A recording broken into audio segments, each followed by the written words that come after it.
This is Will Rampersaud. I'm here with the world-renowned sponsor, Alex Carini, and we're here at the World Bar. Alex, how do you feel about this crowd, about everything going on? Thank you for having me again. Look, it's tonight is really a success because we had 600 RSVPs in a day like today, which is raining. So it's a super great event, I would say, for international entrepreneurs, events of people from all different industries. It's really the top event in New York City to be in, and we're just very, very excited. It's been a huge success. So Alex, you're in the real estate industry. What are some of the companies that, when you were researching to go into your industry, inspired you? What's some of the firms that you looked up to? So regarding real estate, there's a lot of firms and a lot of developers. What I like about it is usually boutique firms that come to the market and they're able to disrupt it with the new technology that's on the market now. And our company also is a boutique firm because I think it's very customer-centered and oriented. And then with the technology nowadays, we're able to compete with huge marketing, and we place our properties worldwide. So they get best eyes on the price, and at the same time, we're super competitive to what the real estate market is, which is famous to be very, very competitive. So because of its competitive nature, what's one way Carini Group separates itself from the other firms? Look, real estate is a very practical business.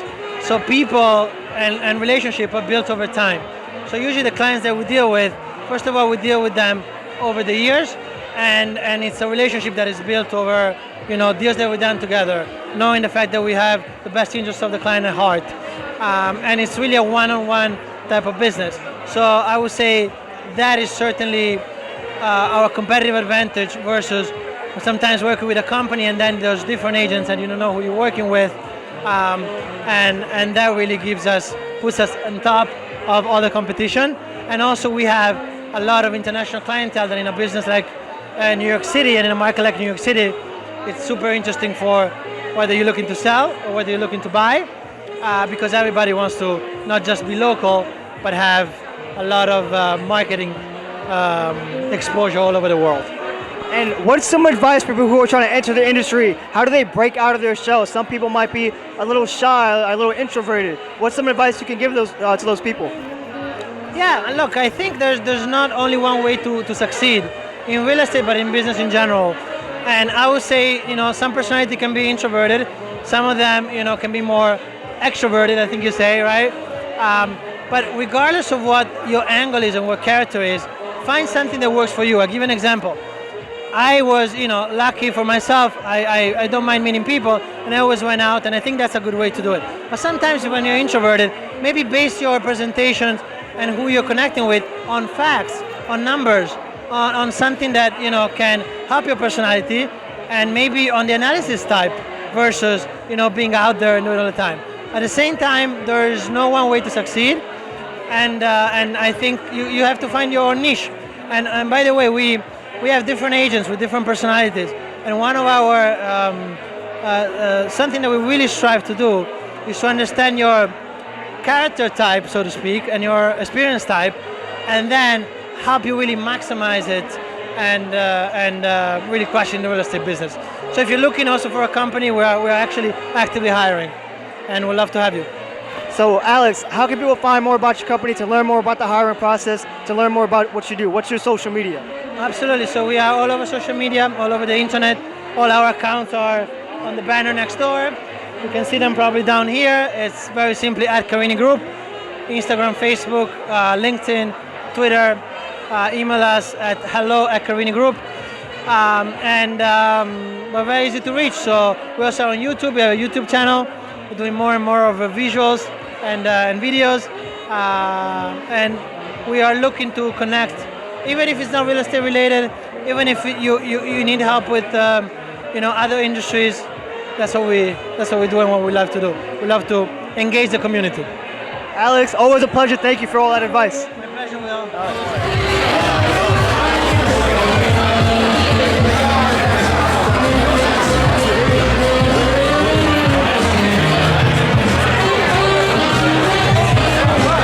What's going on, SBTV? My name is Will. We're here at the World Bar, and I have a special guest for you guys. Our editor-in-chief, Miss Kathy Sylvain.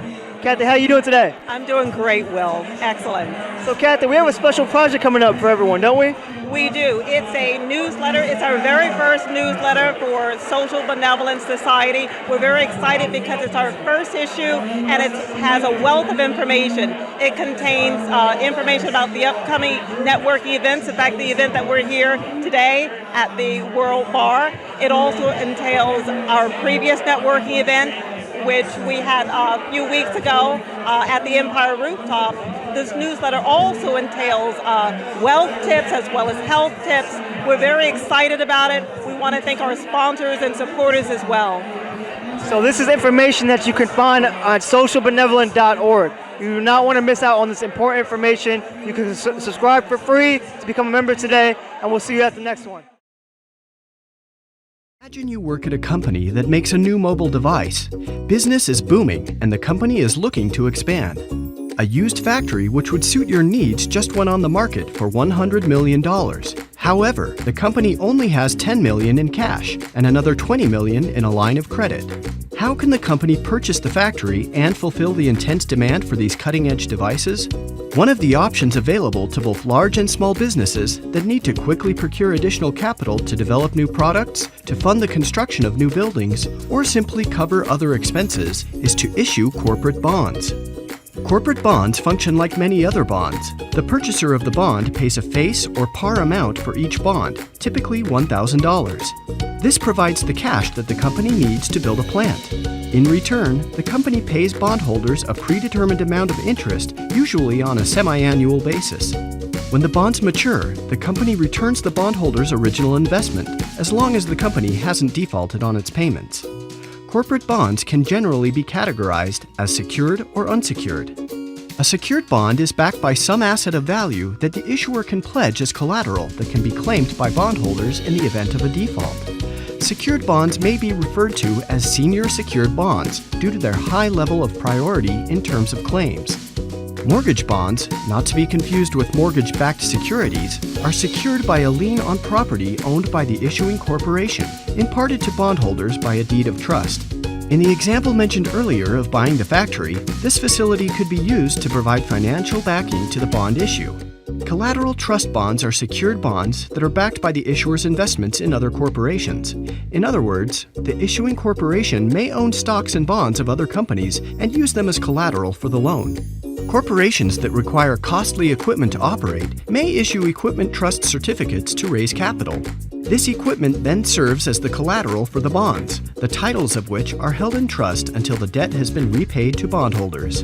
Unlike secured bonds, unsecured bonds are not backed by any distinct physical collateral, but rather the credit of the issuer. Unsecured bonds are characterized as debentures, or subordinated debentures, with the primary difference being the level of priority in terms of claims on assets. Because of their lower precedence and subsequent credit risk, subordinated debentures may offer higher yields. This chart shows where secured and unsecured bonds fall in relation to other securities in terms of claim priority in the event of bankruptcy. As you can see, secured bonds are of a more senior level than unsecured bonds.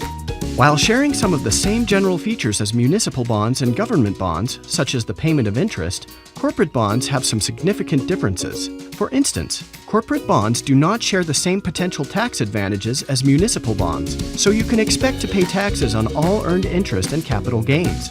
Further, they do not have the backing of the full faith and credit of the U.S. government as some government securities do. However, to compensate for these apparent disadvantages, corporate bonds generally offer relatively higher yields.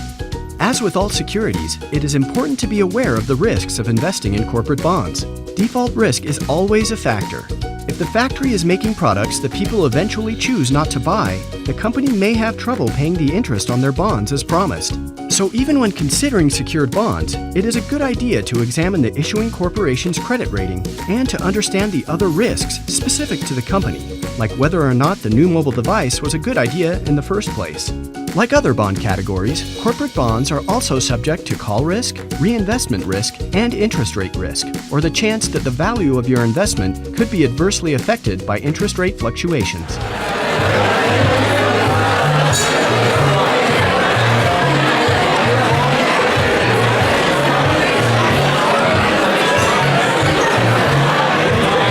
Social Benevolent TV. My name is Will Rampersaud. I'm here with Irena, and we're at the World Bar. Irena, how you doing today? Very good, thank you. Irena, so tell our viewers a little bit about what you do.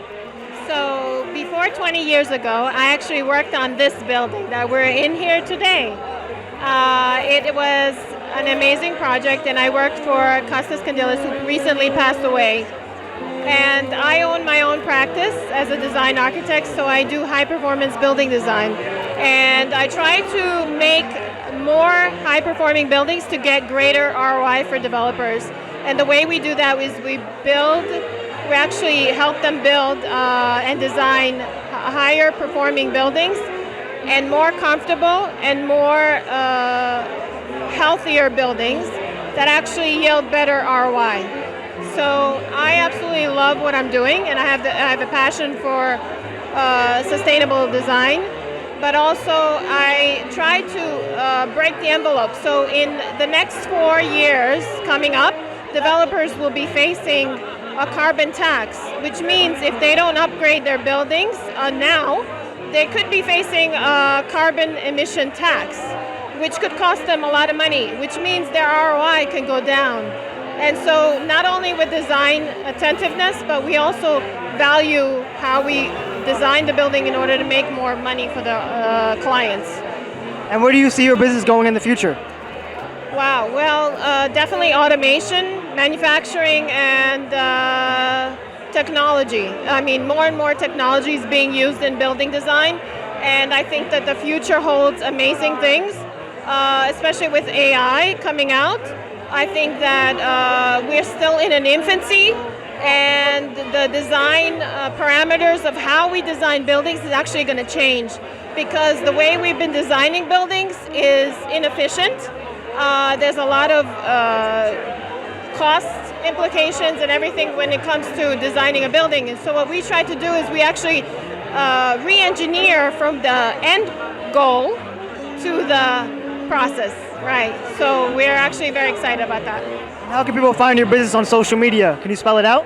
Yeah, so they can look me up by my name, Irena, last name SKODA.com. That's where they can find me. Irena, it's a pleasure speaking to you. Thank you so much. Thank you.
TV. This is Will Rampersaud. I'm here with UB. UB, how you doing? Man, I'm doing great, man. How are you doing? Doing great. Thanks for asking. It's a packed event tonight. We got a good crowd going. Yeah, it's beautiful in here, man. I've never been. It's my first one, so I'm excited. But yeah, it's a lot of people in here. I wasn't expecting that many people.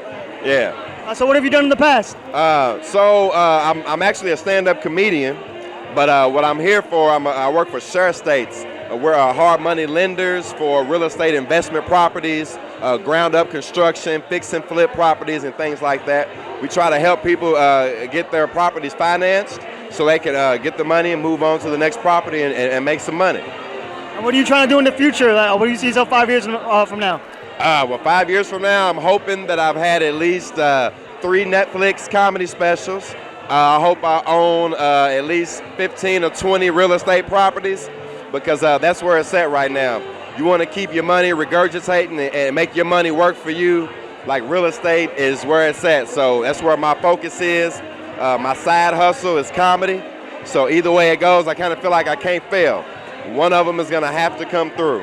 Yeah. How can people find out more about you on social media? So on Facebook, I'm under my name, capital U, capital B, last name Thomas, Thomas. That's my real name. On Instagram, it's UB Thomas the 5th, the number 5, and then TH, because that's my name, UB Thomas the 5th. There's 5 of us. So yeah. So if you get any social media, please look me up. Anything like that. If you want to look at comedy, look at my YouTube page under UB Thomas, aka the Louisville Lip. But yeah, I'm everywhere, man. Trying to make this dream happen one way or the other. UB, best of luck to you, brother. Thank you so much. Man, thank you so much. All right. Man. All right, man. You have a good one. Thank you for interviewing. All right. Thank you. How often do you actually wake up feeling energized? How many times a week do you get up when your alarm rings without hitting the snooze button? Nothing is worse than going to bed early only to wake up still feeling exhausted. There are a number of factors that can affect how tired you feel in the morning, and you probably have some habits that are robbing you of your energy. We'll look at some of the solutions that you should adapt, which will help you wake up early and well rested. Let's get started. Number 1. Stop snoozing. When you snooze, you're not really getting more sleep. It doesn't make you feel better about waking up. It actually does nothing beneficial for you. Every single time you hit the snooze button, you wake up feeling more tired. This is because our sleep consists of 90-minute cycles. When you fall back asleep for such a short amount of time, your alarm wakes you up in the middle of your sleep phase, which will leave you feeling even more tired and sluggish. What I recommend is to use an app called Sleep Cycle. What this app does is it wakes you up at the end of your sleep phase. It does it by tracking your movements during the night, and the alarm only goes off when it detects you're at the end of the cycle. Waking up this way will leave you much more energetic than waking up in the middle of your REM phase. Number 2. Get enough sleep. We need a certain amount of sleep every day for our body to function properly. This may sound stupid and you probably already know this, but we tend to regularly sleep either too much or too little. One of the reasons this happens is because we go to sleep at inconsistent hours. One day we go to bed at 10 PM, the next at 3 AM. But you should go to sleep and wake up at the same time 7 days per week. This way your body gets into the rhythm and you can wake up naturally at the end of a sleep cycle every single day. Also, everyone has a different amount of sleep needed to feel energized. If you want to find out how many hours you personally need to wake up refreshed, go to bed at the same time every night for a week. Wake up without an alarm and write down the number of hours you slept every night. At the end of the week, you should be able to see how many hours you need to wake up and have a great day. You can then use this information to know when you should go to bed to wake up at a required time. Number 3. Rehydrate and get the blood flowing. It's crucial that you hydrate yourself first thing in the morning. After 6 to 8 hours without water, you will naturally be dehydrated, and dehydration causes fatigue. Every single day before going to sleep, I always place a glass of water on my nightstand.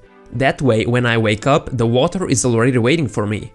The objective is to rehydrate your body and mind as fast as possible to replace the water you were deprived of during the hours you slept. Often when people feel tired, whether in the morning or afternoon, what they really need is more water, not more coffee. Another important thing to do is some light exercise as soon as you wake up. Any physical activity that gets the heart rate up and the blood flowing is going to raise your energy levels.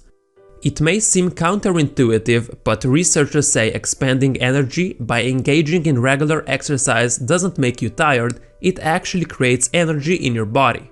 Even if you think you're too tired to do anything, get up and walk around the room, and in a couple of minutes you'll feel some energy that wasn't there before. The exercise doesn't need to be anything extreme. No need to go run a marathon before breakfast. What I usually do is just some stretching, followed by jumping jacks and burpees. Number 4. Avoid screens before bed. Your TV, smartphone and computer screen all produce artificial blue light. The problem with artificial light in the evening is that it tricks your body into thinking that it's actually daytime. When it gets darker outside, your body naturally produces a sleep hormone called melatonin. Since artificial light blocks melatonin production, we can really screw up our sleep because your body doesn't send signals to your cells that it's nighttime. That's why you shouldn't be looking at any screen at least 2 hours before bed. If you're watching this video on your phone at 2 AM because you have to get up early, well, you should apply this tip tomorrow and maybe replace your phone with a good book. For those of you who absolutely can't do without your phone or computer before bed, there is a solution for this blue light problem. There are 2 apps that you should install on your phone and computer called Twilight and Flux.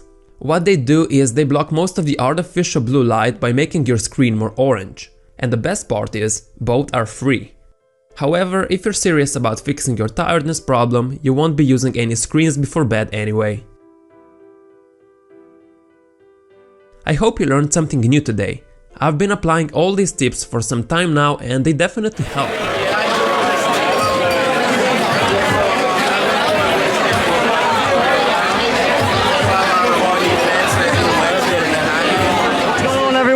This is Will Rampersaud. This is Social Benevolence TV, and we're here at the World Bar, and I'm here with Ramona. Ramona, it's always good to see you. How are you? I'm fine, thank you. My name's Ramona Omidian.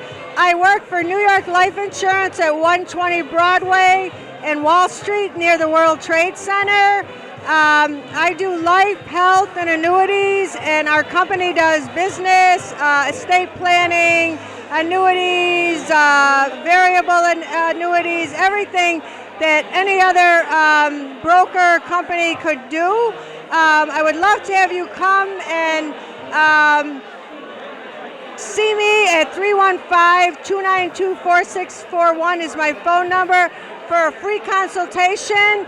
Talk about life insurance or long-term care. I'd be glad to help you. Thanks again. My name's Ramona Omidian. Ramona, thank you so much.